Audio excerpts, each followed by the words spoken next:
கர்த்தருக்கு ஸ்தோத்திரம். Praise the Lord. தேவனுக்கு மகிமை உண்டாவதாக. To God be the glory. இந்த நேரத்திலும் கூட நாம் ஒரு வசனத்தை வாசிக்கலாம். At this moment, I want to share a Bible verse with you. யாத்திரையாகமம் 14ஆம் அதிகாரம் 14ஆம் வசனம் இப்படியாக சொல்கிறது. In Exodus chapter 14, verse 14, there is a saying, கர்த்தர் உங்களுக்காக யுத்தம் பண்ணுவார், நீங்கள் சும்மா இருப்பீர்கள். The Lord will fight for you.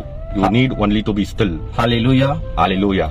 நாம் வாழ்க்கையில எதற்காகவாவது போராடிக்கொண்டே இருக்கிறோம். Are you struggling with something in your life? இனி நீங்கள் போராட வேண்டிய அவசியம் இல்லை. From now on, you don't have to struggle with anything. கர்த்தர் உங்களுக்காக யுத்தம் பண்ண ஆயத்தமா இருக்கிறார். The God will fight for you. நீங்கள் அவரை நம்பும்போது, When you believe in God, நீங்கள் அவரை நேசிக்கும் போது, when you love God, அவரை விசுவாசிக்கும் போது, believe God. when you believe God, தேவன் உங்களை ஆசீர்வதிக்க, உங்களை நடத்த, உங்களை நேசிக்க அவர் வல்லவராய் இருக்கிறார். the God will run your life for you. Hallelujah. Hallelujah. தேவனுக்கு மகிமை. Glory to God.